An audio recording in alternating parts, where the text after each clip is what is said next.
un nouvel indice de qualité de l'air, mais en deux mots, petit rappel de qui nous sommes à Pays de la Loire. Donc là, on est avec des personnes connues. Vous avez la plupart des éléments, mais juste pour rappel, en France, la surveillance de qualité de l'air réglementaire est réalisée par une association de chaque région. Et c'est le ministère chargé de l'Environnement qui nous confie la surveillance réglementaire, qui nous donne un agrément pour la réaliser. Donc, nous sommes une association indépendante qui a 4 collèges de membres, des établissements publics et d'État, des collectivités territoriales, des entreprises industrielles et des associations de protection de l'environnement des consommateurs et des personnalités qualifiées. C'est cette composition qui est un peu particulière dans le monde des associations qui assure notamment notre indépendance et puis notre transparence, puisque nous avons une mission d'information auprès de tous sur la qualité de l'air et donc nous nous engageons à mettre à disposition tous nos travaux. Certains ont l'habitude d'aller les consulter déjà sur notre site internet, que ce soit les mesures ou les rapports d'études également. La surveillance de la qualité de l'air, très rapidement, historiquement, c'était de la mesure, des analyseurs. Cette partie-là, elle existe toujours aujourd'hui. Donc, on a des analyseurs de plus en plus précis et pointus qui nous envoient des données en permanence, à la fois chez nous, RP de la Loire, auprès de nos ingénieurs, mais aussi sur le site internet en temps réel. Et puis, de plus en plus, se développe la modélisation, la prévision, qui nous permettent d'avoir une idée de la pollution en tout point du territoire, puisqu'on ne peut pas mesurer partout. Donc là, ce matin, l'idée, c'est de vous présenter le nouvel indice de qualité de l'air. Alors, déjà, cet indice, qu'est-ce que c'est? C'est un indicateur journalier qui est volontairement simplifié et qui vise à donner aux citoyens une info en un clin d'œil de la qualité de l'air qu'ils respirent aujourd'hui et puis les prochains jours. Il tient compte de plusieurs polluants qui sont réglementés et cet indice de qualité de l'air, il existe depuis un moment, donc il a changé. On a un nouvel indice de qualité de l'air depuis lundi dernier, donc le 4 janvier 2021 en Pays de la Loire. Et donc pourquoi il a changé cet indice? Parce que le précédent indice de qualité de l'air, on parle aussi d'indice ATMO, il datait de 1994. Donc depuis 1994, bien sûr, on a beaucoup plus de connaissances sur les effets, notamment de la qualité de l'air, sur la santé, notamment tout ce qui est enjeu de pollution chronique, c'est-à-dire des petites quantités respirées tout au long de la vie. On sait qu'aujourd'hui, ça a plus d'effets sur la santé qu'un pic de pollution ponctuelle. Les attentes des citoyens évoluent. Donc, depuis longtemps maintenant, la qualité de l'air, elle est dans les préoccupations environnementales principales des Français.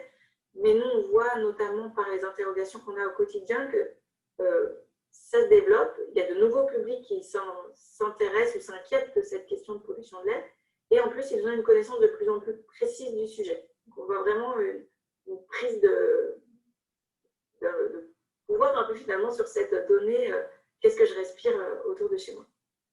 On a également des nouvelles technologies, on peut faire différentes choses que ce qu'on faisait en 1994. Et puis, il y a quelques années, il y a un indice européen qui a été mis en œuvre. Et du coup, on se retrouvait avec 2 indices qui coexistent et qui étaient quand même assez différents. Donc, tout ce travail a conduit à une évolution de cet indice et on est heureux de l'avoir entré en vigueur cette année. On l'attendait avec impatience. Donc, qu'est-ce qui change? Première chose, on ajoute un polluant dans le calcul de cet indice. Jusqu'au 4 janvier, on prenait en compte l'ozone, les particules fines PM10, donc ce sont des particules dont le diamètre est inférieur à 10 microns, le dioxyde d'azote et le dioxyde de soufre. Ce qui arrive, ce sont les particules fines PM2,5, donc des particules fines dont le diamètre est inférieur à 2,5 microns, donc plus petites que les PM10 qui étaient déjà dans l'indice. Et pourquoi on en tient compte? Parce que les particules, plus elles sont petites, plus elles vont pouvoir pénétrer profondément dans notre arbre respiratoire et donc avoir des effets plus importants sur la santé. Quand on parle, on entend souvent le chiffre de 48 000 décès anticipés par an qui sont liés à la pollution de l'air. Il faut savoir que ce chiffre, il est fait, c'est un chiffre, ce sont les effets des PM2,5 respirés sur la mortalité. Donc voilà, il y avait vraiment un réel enjeu à intégrer ce polluant dans l'indice. Donc ça va forcément changer les résultats. Ensuite, l'indice, jusque-là, il était juste prévu pour les villes de plus de 100 000 habitants, c'est-à-dire 7 villes dans la région. Et en dehors de ces villes, finalement, on n'avait pas d'indication. Donc là, nous sommes passés à un indice, ce qu'on appelle spatialisé. On a une prévision d'indice en tout point du territoire. Donc, quelle que soit sa commune, on peut avoir une information. Donc, ça veut dire qu'on va donner une information à un beaucoup plus grand nombre de citoyens. Et puis, dernier aspect, on se cale sur l'indice européen, dont je parlais tout à l'heure, de deux façons, c'est-à-dire on va changer à la fois les qualificatifs et les couleurs pour correspondre à l'indice européen. Donc, vous voyez que le très bon disparaît et le extrêmement mauvais apparaît. Donc, finalement, on a un décalage de cette graduation de thermomètre. Donc, on change vraiment la façon dont on va communiquer sur cet indice. Avec la même concentration, on ne va pas donner la même information. Donc, il y a ces qualificatifs qui changent, ces couleurs, et également les seuils sont un peu plus bas.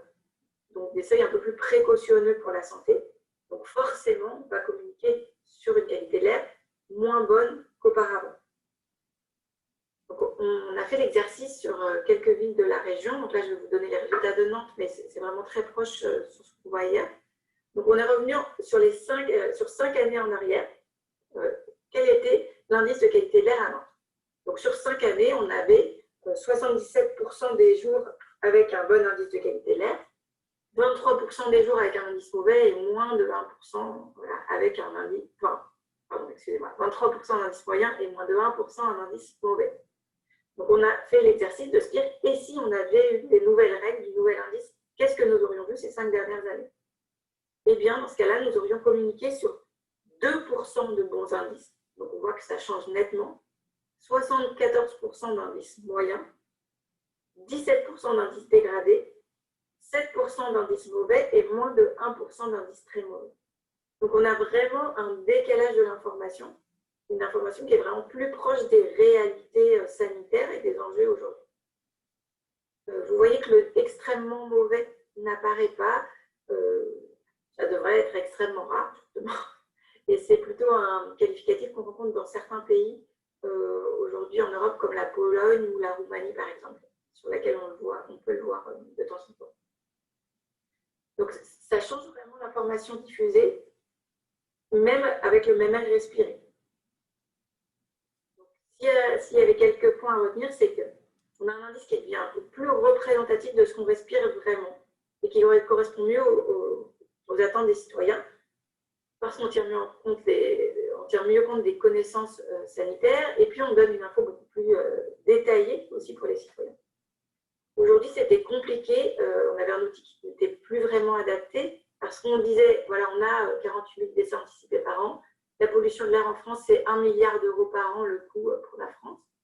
Et en même temps, on disait, on a 80% des jours de l'année un bon indice de qualité d'air. Voilà, on avait un décalage et là, on est sur quelque chose de plus proche de la réalité. Voilà, c'est vraiment une vraie avancée dans cette communication sur la pollution de l'air.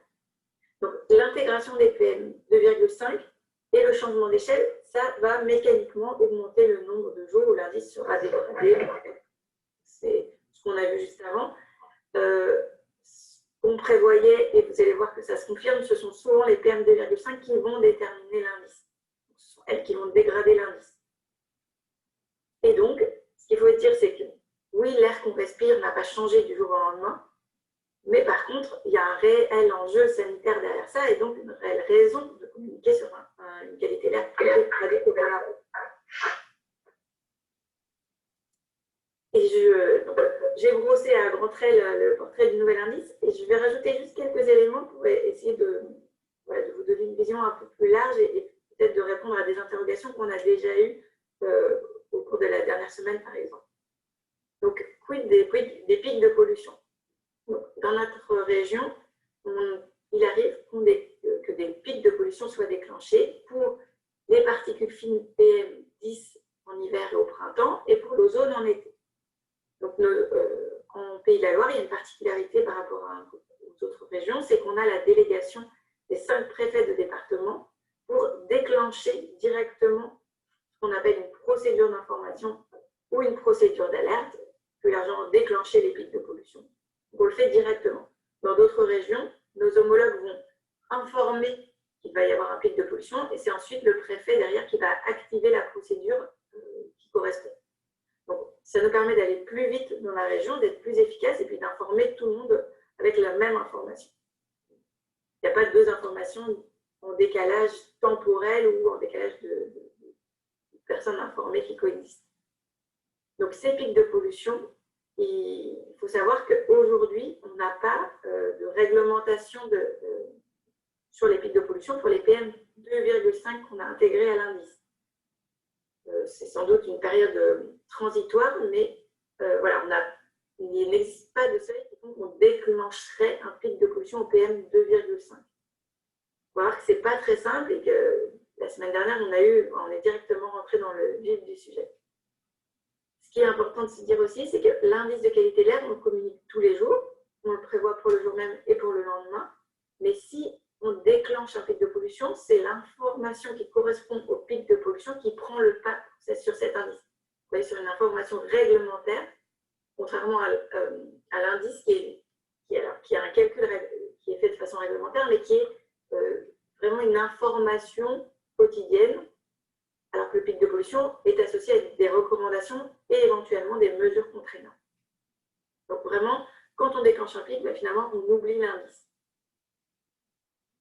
Alors, où retrouver l'indice de qualité de l'air si vous souhaitez le recevoir vous ou le diffuser auprès des citoyens ou de vos structures. Donc déjà, il y a le site internet d'Air Pays de la Loire, bien sûr.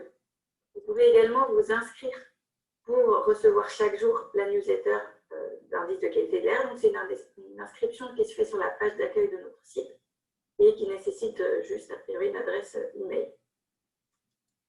Ensuite, il est possible nous avons des widgets que vous pouvez intégrer sur n'importe quel site internet qui vous permet d'afficher soit la carte régionale d'indice, soit l'indice de votre EPCI ou de votre commune s'il s'agit d'une commune ou d'un EPCI membre d'Air Pays de la Loire.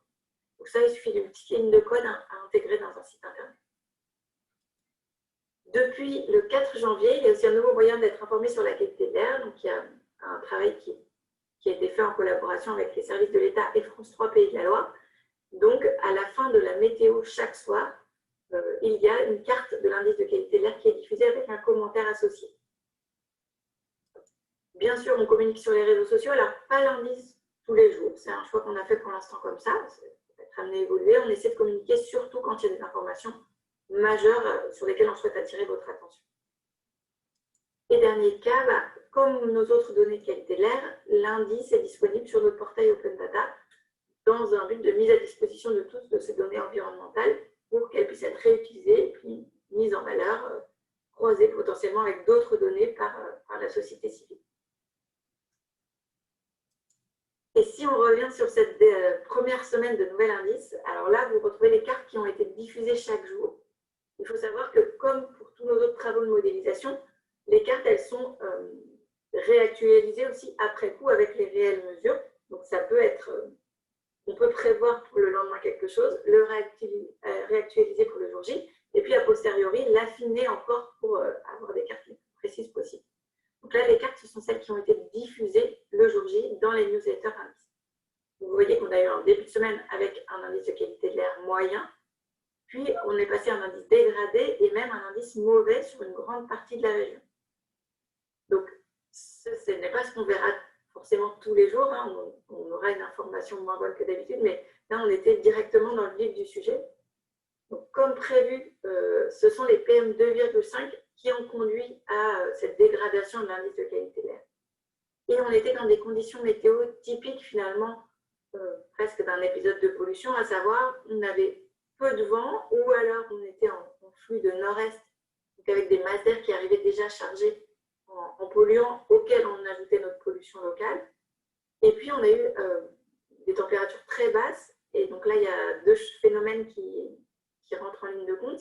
À la fois ce qu'on appelle les inversions de température. C'est-à-dire quand le sol est vraiment très froid, il se forme un couvercle, en fait, sous lequel les polluants s'accumulent et ne sont plus dispersés. Et puis, quand il est très froid, on chauffe plus, et notamment on utilise plus les cheminées, les chauffages au bois. Et donc, on amplifie le phénomène de pollution localement. Donc voilà, on a eu un cas d'école finalement, on a pu observer un peu toutes les couleurs d'indice dès la première semaine de mise en œuvre de cette année.